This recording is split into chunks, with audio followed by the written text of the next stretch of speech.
Hello everyone, good morning and welcome you all to Bachana's Old Angel World. Me आहे Dr. Funny आणि yes, it's the new day, new start and the day starts with all you lovely and beautiful people. आजचा दिवस थोडासा वेगळा असणार आहे आणि मला आज थोडंसं बरं वाटत नाही आहे ओव्हर एक्झर्शनमुळे. पण ठीक आहे कारण फायनली मला त्या गॉसिप गर्लची मला वाटतं नजर लागली कारण ती नेहमी म्हणते की कसं काय हा 24 hours ड्युटी करतो, कसं काय हा माणूस आहे की कोण आहे. तर मला तिला प्रूव्ह करायचं आहे की मी माणूसच आहे आणि त्यामुळे आज मला बरं नाही वाटत आहे. आणि येस, गॉसिप गर्ल, मला बरं नाही वाटत आहे. मला एक्झॉशनमुळे थोडं ठीक नाही आहे. येस, आज दिवसभरात काय काय होणार आहे ते तुम्हाला थोड्या वेळातच कळेलच. आता आपण पहिले बचनाकडे जाऊया, बघूया बचना किचनमध्ये काय करते आहे. हे ब्युटिफुल. मी मान्य करते की स्त्री होणं सोपं नसतं. स्त्री होणं हे खूप कठीण आहे आणि तुम्ही सगळ्या फॅमिलीला तुमच्या विकायला काढा, म्हणजेच सगळ्यांना तुमच्या व्लॉगमध्ये सामील करा आणि त्यांचे जे छोटे छोटे मुमेंट्स आहेत ते सगळे कॅप्चर करा आणि ते सगळे तुम्ही सगळ्यांना दाखवा. त्यामुळे तुमचे व्लॉग खूप हिट होतील. असंच काहीतरी चॅनल ओपन करून स्वतःच्या पायावर उभं राहा. अरे अरे बचना, काय बोलते तू, काय बोलते. हे beautiful, what's wrong with you. अरे, मी स्वतःच्या मनाचं बोलत नाही आहे. मी कधी स्वतःच्या मनाचं बोलते का? मी नुसतं जे स्क्रिप्ट तुम्ही मला लिहून दिलं आहे ते मी वाचत आहे. मी फक्त व्हॉइस ओव्हर करत आहे. हो मंडळी, तुम्हाला कळलंच असेल की आज कोणावर आपला पॉडकास्ट असणार आहे. नमस्कार मंडळी, गॉसिप गर्लच्या आजच्या नवीन पॉडकास्टमध्ये पुन्हा एकदा तुम्हा सर्वांचं खूप खूप आणि मनापासून स्वागत आहे. आजचा आपला पॉडकास्ट असणार आहे बचनाज ओल्ड एंजल वर्ल्डवर. आजकाल बाईला एकदम काय स्वपायावर उभं राहण्याचं फार वेळ चाललं आहे. म्हणजे काय असं झालं आहे साक्षात्कार काय माहिती, सगळ्यांना ना सांगत सुटली आहे. म्हणजे हे कधी असं यूट्यूबचे 12 वाजले ना तर मग हिचं स्वपायावर स्वबळावर सगळं बाहेर निघणार आहे असं मला वाटतंय.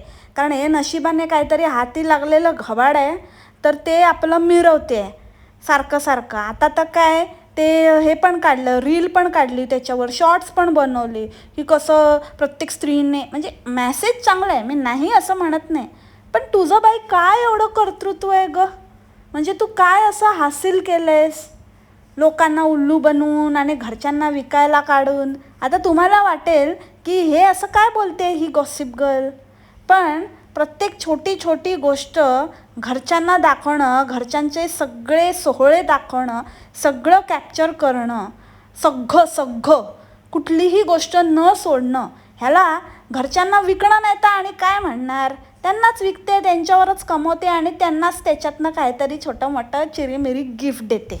आणि उलट त्याच्याहून हाईट म्हणजे ज्या सबस्क्रायबर्सच्या, ज्या व्ह्युअर्सच्या जीवावर कमवते त्यांनाच मोठं मोठं शहाणपण शिकवते की बाबा तुम्ही असं केलं पाहिजे, तसं केलं पाहिजे, उभं राहिलं पाहिजे. स्वतःच्या पायावर म्हणजे उभं राहायला पाहिजे, काहीतरी वेगळा अर्थ घेऊ नका. स्वतःच्या पायावर उभं राहायला पाहिजे. अरे, त्या मंद भक्तांनी जर हे मनावर घेतलं ना आणि स्वतःच्या पायावर उभं राहण्याची खरंच धडपड केली ना तर तुझे वांदे होऊन जातील. आणि त्यांनी हे करायलाच पाहिजे. त्यांना हे कळत नाही, हेच तर मेन दुःख आहे. तो ताईने किती छान सांगितलं ना, खरंच तुझे विचार खूप छान आहेत, खूप छान सांगितलं. काय सांगितलं? अरे काय सांगितलं तुम्हाला, तेच तेच बोल वाचन देत असते आणि तुम्ही तेच तेच ऐकत असता आणि त्याच्यातनं काही घेत तर नाही, काही शिकत तर नाही. मागे हिच्या सासूबाईंच्या बड्डेचा एक पॉईंट राहिला होता.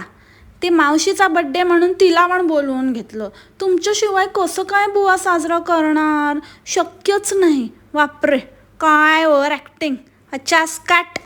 आणि मग त्या मावशीबाईला पण घेऊन आला डॉक्टर फनी. तो तर रिकामटेकडाच असतो आणि आता तर काय आम्हाला पण खूप जोश आहे ना चालवायचा गाडी, म्हणून आम्ही पण गेलो असू, काय सांगता येत नाही. तर त्या मावशीबाई आल्या, पण त्या मावशीबाईंबरोबर मावशीबाईंच्या घरचं कोणीच नाही ना. त्यांचा मुलगा मुलगी म्हणजे काय जे कोणी असेल त्यांची मुलं, त्यांच्यापैकी कोणी नाही.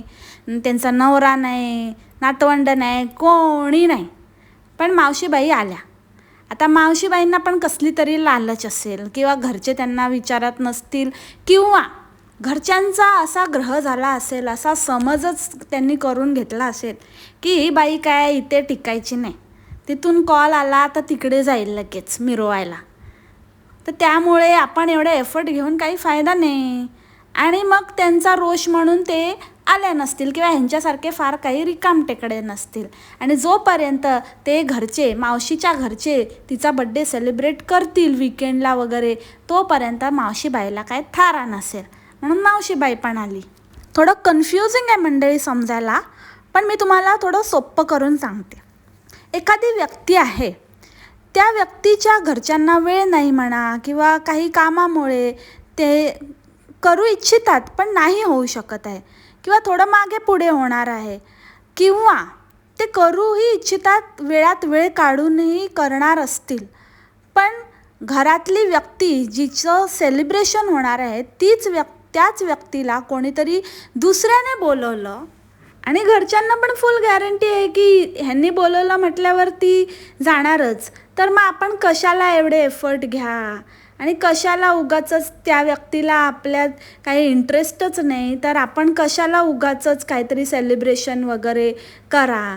जाऊ दे, ते करतायत आणि तिला आनंद मिळतोय तर जाऊ देत तिकडे.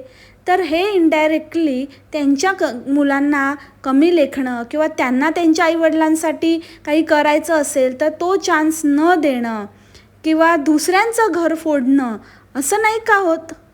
जर हे असं नसतं तर त्या मावशीचं कोण ना कोणतरी आलंच असतं ना तिचा बड्डे सेलिब्रेट करायला. ती एकटीच का बरं आली बहिणीकडे? ह्यामध्ये असं होतं आहे की हिची बाई सूनबाई चांगली, ही तिचंच नाही पूर्ण जगाचं करते आणि सगळं काही थाटामाटात करते, सगळं काही छान व्यवस्थित पार पडते, आणि आमची सून तिला काहीच नाही बाई, काहीच करत नाही माझ्यासाठी आणि एकदम बेकार, काही माझ्या घरच्यांना काही पडलंच नाही आहे, असा एखाद्याचा समज होऊच शकतो ना. पण ह्यांना काय माहिती की हे तर खरा कंटेंटचा खेळ आहे. त्यांना काही तुमच्याबद्दल फार काही खूप मोठी आस्था आणि खूप प्रेम आणि तुमचं काहीतरी सेलिब्रेशन तुमचं नाही केलं तर एकदम काहीतरी हुकणारच आहे असं काही नाही आहे. पण त्याच्यामुळे तू किती छान आहेस ताई, तू सगळ्यांसाठी सगळं करते, तू सासर माहेर अगदी छान जपते, ह्या अशा कमेंट्स, असं पब्लिक येडपट उल्लू आणि त्याचबरोबर एक नवीन कंटेंट.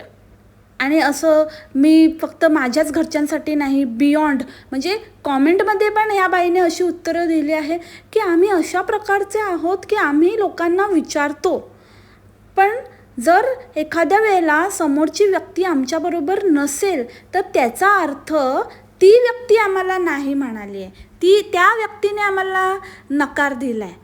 आम्ही प्रत्येकाला विचारतोच. आणि त्याच्यावरून कळलं ना मंडळी, काही लोक ह्यांना सरळ सरळ कटवतात. ज्यांना समजलं आहे ते कटवतात, ज्यांना अजून समजायचं आहे ते आता बळीचे बकरे बनत आहेत अजून. आणि काय ते टायटल देण्यात तरी बाई एक नंबर आहे. इतके मिसलिडिंग टायटल देते. मी फुगणीला घरी घेऊन आली, माहेरी घेऊन आली. ती काय पहिल्यांदा माहेरी येते का?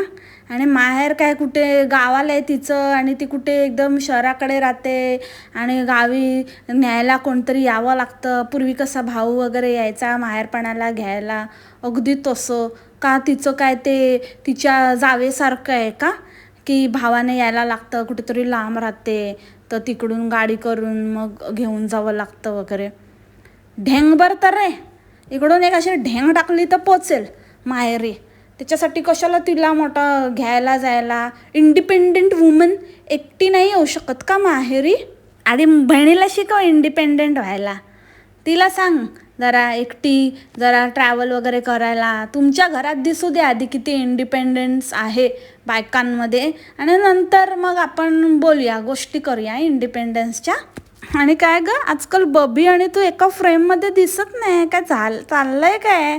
म्हणजे मला दाखवण्यासाठी असं मला एकंदरीतच अंदाज आहे, कारण असा जीव तर तुझा चुरचुरतो. त्याची आठवण काढल्याशिवाय काय जात नाही. त्याची बायको जेवढी आठवण काढत नसेल तेवढी बाई तू काढतेस. तानूचे केस एकदम बबीसारखे आहेत ना. अजून ते 4 केस असे चुटुक उगवलेत, त्याच्यावरनं काय कळणार आहे बबीसारखे आहेत की आणि ढबीसारखे आहेत?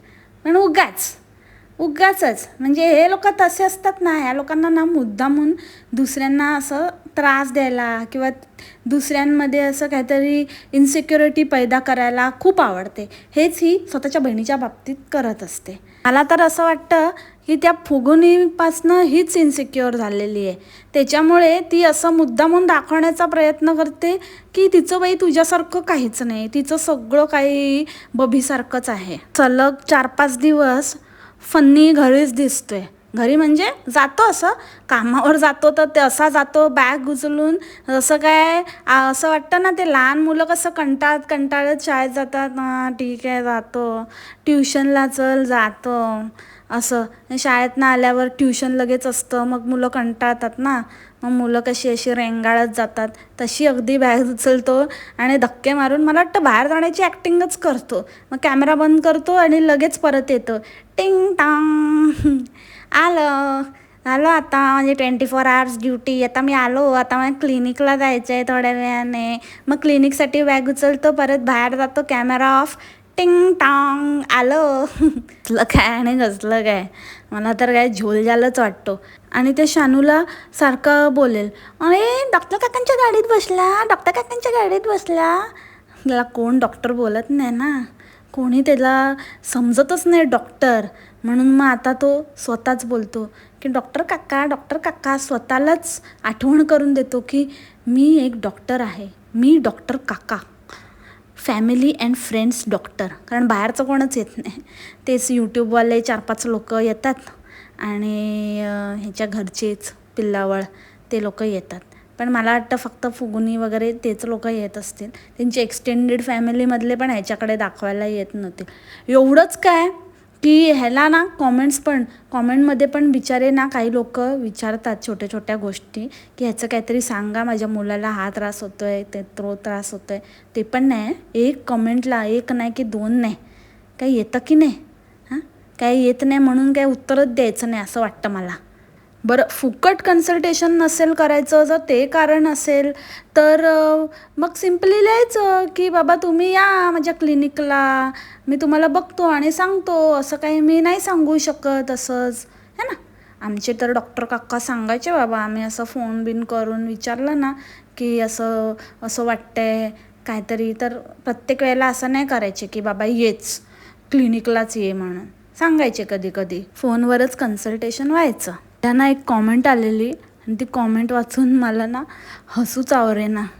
ताई, तू MCOM नंतर इंग्लिश स्पीकिंग कोर्स केला होतास का? तुझं इंग्लिश खूपच छान आहे, कसं काय शिकलीस तू इंग्लिश बोलायला? लॉल. हो, थोडं तोडकं मोडकं मराठी बोललं याचा अर्थ असा नाही की इंग्लिश चांगलं बोलता येतं आणि इंग्लिश चांगलं आहे म्हणून मराठी नीट बोलता येत नाही. ते ध्यान आहे ना त्याचं, ना धड इंग्लिश चांगलं आहे ना मराठी काहीच चांगलं नाही आहे, त्याच्यामुळे ते तसं आहे, ते धेडगुजरी. आयुष्य आपल्याला जो मिळाला आहे हा आयुष्य परत परत मिळत नाही. हा आयुष्य आपल्याला एकदाच मिळाला आहे, तर तो आपण छानपैकी जगून घेतला पाहिजे. तसं आम्ही नेहमी म्हणतो की लाईफमध्ये अप्स अँड डाऊन्स हे येतच असतात. लाईफ कधी असं नसतं, लाईफ हे नेहमी असं असं असं असं असतं. तर त्यामुळे हे आपण एक्सेप्टच केलं पाहिजे. आज चांगलं आहे तर उद्या वाईट असेल. आज तुमच्याबद्दल 4 लोक चांगलं म्हणत आहेत तर 4 लोक वाईट गोष्टी बोलणार. After every praise there is criticism. तर हे आपल्याला लक्षात ठेवलं पाहिजे. हिचे वर्ड्स आहेत, एवढेच येतात तिला, ups and down, criticism, life, हा लाईफ, असं हे 4-5 वर्ड आहेत ना तेच. आणि तिनं कुठूनही फिरून कुठल्या पण गोष्टीवरनं ना, जसं आम्ही म्हणतो, जसं आम्ही नेहमी सांगतो त्याच्यावरती जंप करू शकते. त्या दिवशी तिचा पोळा तुटला, त्या तुटलेल्या पोळ्यावरनं कोणाला तो लक्षात पण आला नव्हता की तो पोळा तुटला आहे की नाही तुटला आहे की काय बनवते आहे, ते तिने त्याच्यावरून सुरू केलं की हा कसा बघा पोळा तुटला. असं काही नसतं की प्रत्येक वेळेला आपल्या बाबतीत सगळं परफेक्टच होईल. जाऊ दे बाबा, काय कुठून पण कशावर पण उडी मारते. हिला कुठून पण आहे ना तेच बोलायचं असतं की जसं आम्ही म्हणतो, आणि त्याच्यात भरीसभर म्हणून तो एक कॅमेरामन नुसता लोंबतच असतो तिच्या मागे. आणि येस, यू आर राईट, आणि मध्येच स्वतः बोलण्याचा प्रयत्न करतो, पण इसका कोई तवज्जो ही नाही आहे, ह्याला कोणी बोलायलाच देत नाही. आणि हां, ह्याच्यावरून एक आठवलं, ह्याला ना अजून आता एक आपल्याकडनं इम्प्रूव्ह झाला आहे म्हणजे थोडा. पण मला असं वाटतं की हे इम्प्रूव्हमेंट आहे की मी स्वतःच्याच पायावर धोंडा मारून घेते काय कळत नाही आहे बाबा. असं नको सुधारत जाऊस रे बाबा. म्हणजे सुधारलं आहे की काय, म्हणजे आता ते तुमचं तुम्हीच ठरवा. म्हणजे आजकाल जरा जास्तच स्वतःवर कॅमेरा मारून बोलायला लागला आहे ना, असा मध्ये मध्ये. पहिले फक्त इंट्रोला यायचा आणि गायब व्हायचा, आता मध्ये मध्ये ज्ञान द्यायला हा येतो. म्हणजे तिचं ज्ञान कमी होतं म्हणून हा आता ज्ञान द्यायला घुसायला लागला मध्ये मध्ये. अरे बाबा तुला काही समजतं का माझा काय म्हणण्याचा उद्देश होता? तो माझा उद्देश हा होता की तुला दुसऱ्यांनी कॅप्चर करू दे. तू दुसऱ्यांना कॅप्चर करत असतो ना, ते आपापल्यामध्ये मशगूल असतात आणि तुला कोण भाव देत नाही, तर ते तुझ्या बाबतीत होऊ दे. तू जरा 4 माणसांमध्ये मिक्स हो आणि कोणतरी दुसरं, म्हणजे स्पेशली तुझी बायको, तिला थोडं, तिचं चॅनल आहे ना, तिला हातात पकडू दे कॅमेरा आणि जरा दाखवू दे तुला की तू कसा 4 माणसांमध्ये उठतो बसतोस, कसा बोलतोस, असं मॅन टू मॅन कसं, how do you have talk. ते ह्याचं काय, स्वतःकडेच कॅमेरा फ्लिप करून स्वतः कॅमेराशीच बोलतं. अरे कॅमेराशी बोलायला नाही सांगितलं रे बाळा, मला माहिती आहे तू कॅमेराशी, तू तर कधी पण बोलू शकतो. ते ह्याआधी बोलू शकला असतास, 2 वेळा काय 10 वेळा बोलू शकतो. पकवायला काय जाते, हे कॅमेऱ्याला थोडीच बोलता येते. त्याला बोलणार नाही ना असं कॅमेरा. जर त्याला बोलता आलं असतं ना, तर त्याने पण तुला फोकस केलं नसतं. जसं ना आजोबा पण, म्हणजे दिग्गज लोक पण ह्याला इग्नोर करतात, म्हणजे याचा आवाजच फुटत नाही. आजोबा कसे आहात? आजोबा कसे आहात? आजोबा आजोबा एकदम मदमस्त.